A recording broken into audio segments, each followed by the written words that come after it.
আমি যথার জবাব দিয়েছি যে এই ছবিগুলোর সাথে আমাদের ব্যবসায়িক সম্পর্ক হয়েছে এই দুইটা ছবির সাথে। সুতরাং এই দুইটা ছবিতে আমার ইনভেস্টমেন্ট আছে। যদি এটা না আসে, যদি এটা রিলিজ না হয়, তাহলে আমার ব্যবসাটা মার খাবে। আমার ব্যবসা তো আমি জানি না, বাইরে যেতে দিতে পারি না।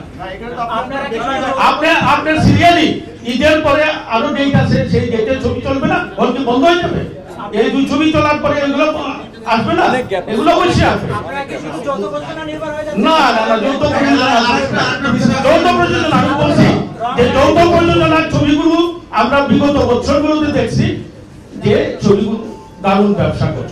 এগুলা দর্শকের গ্রহণযোগ্যতা পায়, সিনেমার মালিকরা পয়সা পায় এবং প্রডিউসার। আমরা গত বছর ঈদে বসগিরি রিলিজ হয়েছিল, সেটা দেশীয় চলচ্চিত্র, সেটা কি ব্যবসা করে নাই? এটা আপনাকে জানতে চাচ্ছি আমি। হ্যাঁ, বসগিরি রিলিজ হয়েছে, শুটার রিলিজ হয়েছে। না না, তো আপনি যে রংবাজের কথা বলছেন, রংবাজ কি যৌথ প্রযোজনার ছবি নয়? তাহলে সেটা কথা বলছেন তাহলে না, কেন বলবো? যৌথ প্রযোজনার এই রংবাজ ছবি নিয়ে কোনো প্রশ্ন উত্থাপিত হয়নি। কেন এই দুটো ছবি নিয়ে প্রশ্ন উত্থাপিত হলো? না না, এই দুটো ছবি নিয়ে কেন প্রশ্ন উত্থাপিত হলো তথাকথিত চলচ্চিত্র পরিবার থেকে? এইটার উত্তর দেওয়ার জন্য আমরা সাংবাদিক। আমরা কোথায় কি উত্থাপন হয়েছে না হয়েছে সেটা আমাদের জানার বিষয় না। না, অবশ্যই জানার বিষয়, অবশ্যই জানার বিষয়। সেটার প্রেক্ষিতেই আজকে সাংবাদিক সম্মেলন।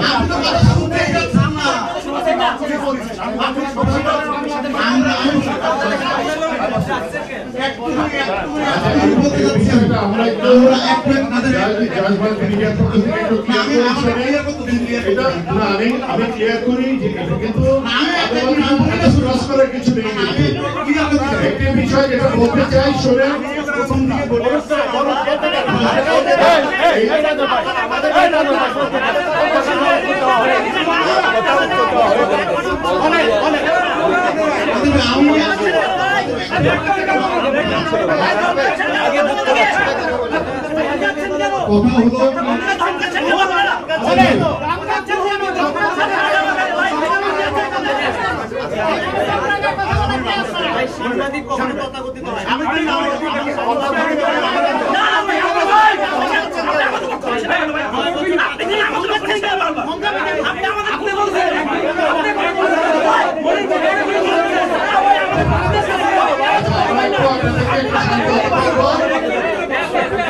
আমরা একটু শান্ত হতে বলবো, প্লিজ। সাংবাদিক ভাইরা, আমি আচ্ছা প্লিজ সবার তো বলবেন। আমি প্রথম থেকে বলে আসছি যে এখানে পরিচালক চলচ্চিত্র পরিবার আমাদের সংগঠনটা আছে, যারা আন্দোলন করছে, যৌথ প্রযোজনা ছবির অনিয়ম নিয়ে যে আন্দোলনটা করছে এবং দুইটা ছবির বিরুদ্ধে আন্দোলন করছে, সেটা তাদের পার্সোনাল ব্যাপার। এখানে আপনার সংবাদ সম্মেলন করছেন, আমাদেরকে রাখছেন, আমাদের কিছু করার, আপনার কথা বলছেন, কিছু কোশ্চেন আমাদের থাকতে পারে। আচ্ছা, সেই কোশ্চেন শুনতে হবে, আপনারাই বলে যাবেন কোনটা।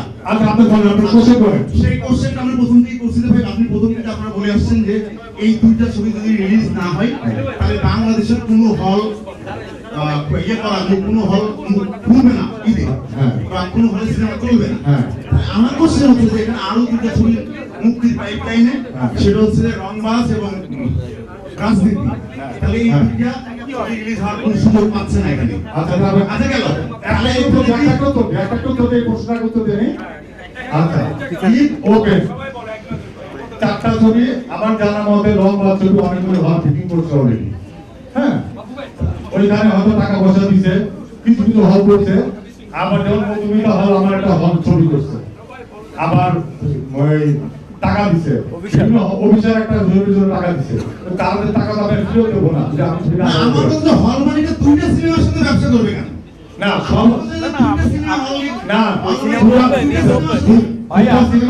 আপনি কি আমাকে আমার ব্যবসা করার স্বাধীনতা দেবেন?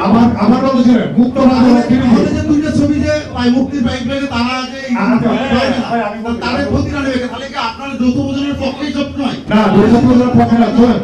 আমি তো দিচ্ছি আমার কাছে, আমার ছবিগুলো আমাদের সিনেমা হলে চলে না, আমাদের সিনেমা হল আমি বলতেছি না না, হল নিয়ে বলো তো আমরা কথা বলবো। আচ্ছা, মুক্ত বাজার অর্থনীতি নাম্বার 1 হল ওপেন, সরি ঈদ ওপেন সবার জন্য। রংবাজার বুকিং করছে অনেকগুলি হল, এটা আমার জানা আছে। আমি অলরেডি 40টা হল বুকিং করছে। এখন উনি হলের মালিক, উনারই ছবি বন্ধ করে দেবেন, আমার 12টা হল আমি বন্ধ করে দেবো, আমার বন্ধ করার রাইট আছে না নাই? যদি ওইটাই বলে তাহলে ওখানে লিখে না যাও সিনেমা সিনেমার হল বাঁচতে চলতে বাঁচবে। হ্যাঁ, এই মানবিকতা আমাদের শোনান কেন? কারণ আমরা এই আদেশের কথা আমাদের শোনান কেন? আমার হল আমি বন্ধ করে দেবো।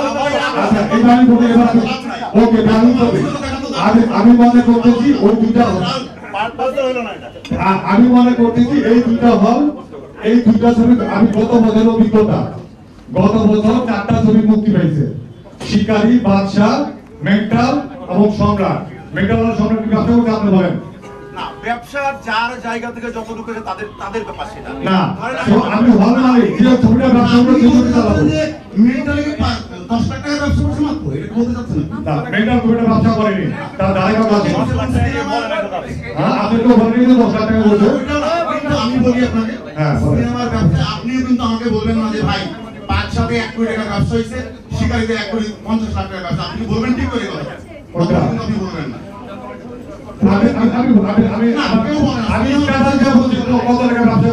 আপনি বোধ ভুলে গেছেন শিকারী এবং বাদশা কত টাকা ব্যবসা করতে, যাদের আমরা সব আর্গুমেন্টে যাওয়া আমাদের দরকার নেই। আমাদের প্রশ্নটা যেটা ছিল যে ভাই ওই প্রথম থেকে একই কোশ্চেন আমাদের, সেটা হচ্ছে যে দুটো যদি ছবি মুক্তি না পায় সেটা ভালো চলবে না।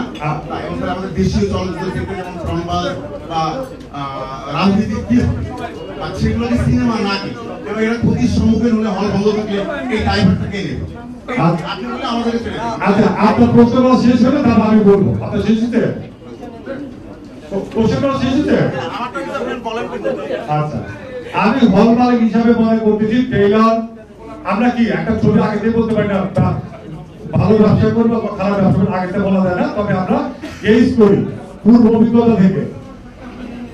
অভিজ্ঞতা থেকে বাবা যাদব এবং জিতের একটা পেয়ার ব্যবসা করতে হারিয়া, আর পূর্ব অভিজ্ঞতা থেকে সাকিব খান এবং জয়দীপ এই একটা গ্রুপে ব্যবসা করছে, অসম্ভব রকমের 10 বছরের রেকর্ড ব্রেকিং একটা ব্যবসা করছে। আমি হল মালিক হিসাবে মনে করতেছি এই ছবিটি আমার ব্যবসা করবে, এই জন্য আমি এই ছবি না ধরলে আমি ব্যবসায় লস করবো, অনচিন্তালে আমি ব্যবসার ক্ষতির সম্মুখীন হবো আমি মনে করছি। আমি বলতেছি না ছবি খারাপ, ওই ছবি আসবে, 3টা চ্যানেল আছে, 40টার উপর হবে। আমার 6 মাসের লস এই দিলাতে কভার দেব না, আমি 6 মাসের লস দেব, গত 6 মাসের লস দেব এই দুটো ছবিতে, এটা আমার বিশ্বাস, আমার ব্যবসায়িক ফোরকাস্ট। আমি ব্যবসায়ী হিসাবে আমাকে ফোরকাস্ট করতে হবে, আমার ব্যবসায়িক ফোরকাস্ট এই দুটো ছবি না আসে আমি লস করবো। তো আমি লস করতে চাই না, লস করবো কেন? হলি বন্ধ করার কথা বলবো। তার কি আপনি বলতে যাচ্ছেন যে সাকিব খানের ওই দুটো ছবি চলবে না, এটা বলতে যাচ্ছেন? আমি এই দুটো তাই বলতে কোনো চলবে কোনো আচ্ছা বলেন।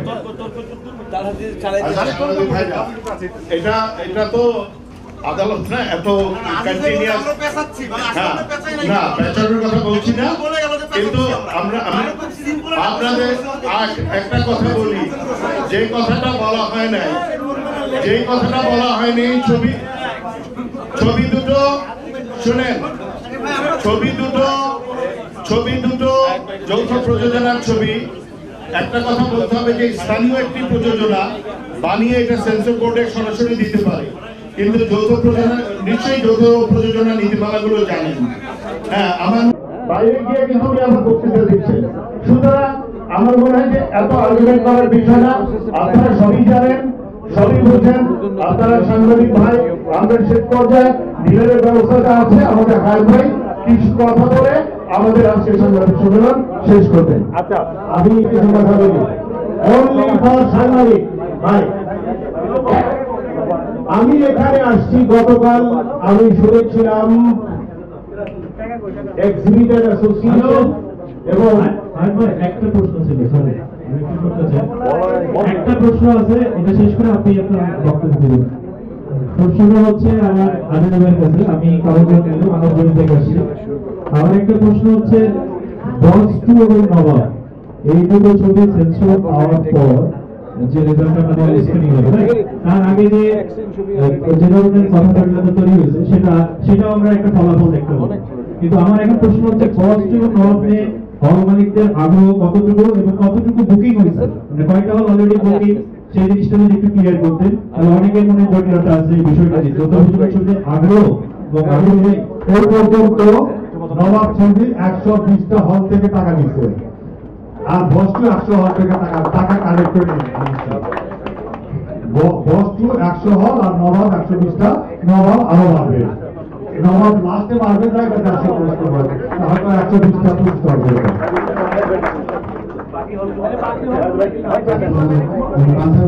বলার আছে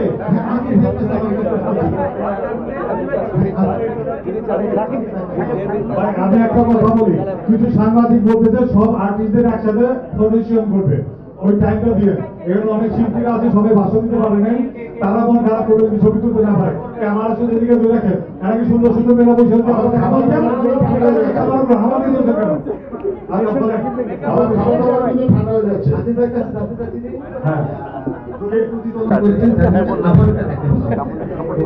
আবার দেখার পরে হচ্ছে আপনাদেরকে জানা হয়েছে এবং আপনারা একটা প্রতিজ্ঞা করেছেন যে ভবিষ্যতে আর কোনো অনিয়ম করে ছবি বানাবেন না, এটাই আপনাদের শেষ। হ্যাঁ, তো যদি তাই হয়ে থাকে তাহলে তো আসলে অনিয়ম ছিল। হ্যাঁ, একটা হচ্ছে বস্তু।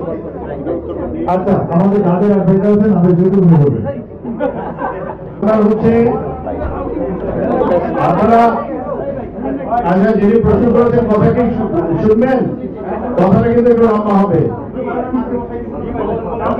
বস্তু ছবিটি যখন প্রিভিউ কমিটিতে দেখেছে এবং দেখার পরে এটার বিষয়বস্তু নির্মাণ কোনো কিছু নিয়ে আপত্তি করা হয়নি, শুধু বলা হয়েছে বস্তু ছবিতে ভারতীয় শিল্পীর তুলনায় বাংলাদেশের শিল্পী কম। আমরা আশঙ্কা করেছি, কারণ এর আগে আপনারা জানেন তথাকথিত বাংলাদেশ চলচ্চিত্র পরিবার নামে কিছু সংগঠনের নাম দিয়ে প্রিভিউ কমিটিতে অলরেডি এই দুইটি ছবির ব্যাপারে একটা পত্র দেওয়া হচ্ছে, এটা আপনারা জানেন, এবং এর সাথে প্রিভিউ কমিটির সদস্য যুক্ত, অর্থাৎ আগে থেকে মডিফাই করা হয়েছে বিষয়টাকে। যদি খুবই পরিষ্কার ভাবে দেখা হতো তাহলে হয়তো আমাদের কোনো কথা থাকতো না, কিন্তু আমরা দেখেছি আগে থেকে পত্র দিয়ে প্রিভিউ কমিটির সদস্যদেরকে প্রভাবিত করার চেষ্টা করা হয়েছে। আমরা যথারীতি এটা দেখার পরে আমরা মন্ত্রণালয়ে আমরা আবেদন করেছি যে এই প্রিভিউ কমিটি 6 মাস আগে চিত্রনাট্য শিল্পী তালিকা চূড়ান্ত করে মন্ত্রণালয়ে পাঠিয়েছে। আজকে এসে যদি কেউ বলেন যে আমি অমুক শিল্পীকে চিনি না, অমুককে চিনি না, তাহলে এটা জাস্টিফাই হবে না। এবং সেই আবেদনের প্রেক্ষিতে প্রিভিউ কমিটি আবার বসেছেন এবং ওনারা এই বিষয়ে একমত হয়েছেন।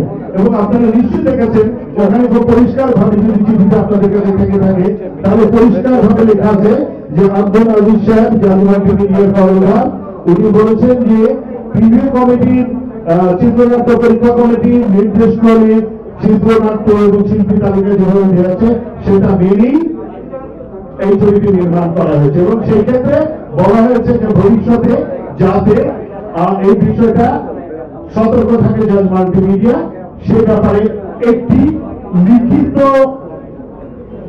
লিখিত বক্তব্য দিতে বলা হয়েছে। সেটা আমরা দিয়েছি যে ডেফিনেটলি আমরা এই ব্যাপারে ভবিষ্যতে সতর্ক থাকবো। এইটুকু, এখানে মুচলেখা দেওয়ার কিন্তু কিছু নেই। আর আরেকটা প্রশ্ন করি, যদি মুচলেখাও দিয়ে থাকে তাহলে এই ছবিটা তো প্রিভিউ কমিটি ছাড় দিয়েছে, তাও এটা নিয়ে এত হচ্ছে কেন? কেন তারা বলছে যে প্রিভিউ কমিটিতে কোনো নিরপেক্ষতা নাই, ওখানে অনিয়ম হয়েছে? প্রিভিউ কমিটির সর্বসম্মতক্রমেই বিষয়টাকে গ্রহণ করেছে। আমি কি পরিষ্কার করতে পেরেছি? ধন্যবাদ। তো আমরা হাত ভাই বক্তব্য দিকে যাই।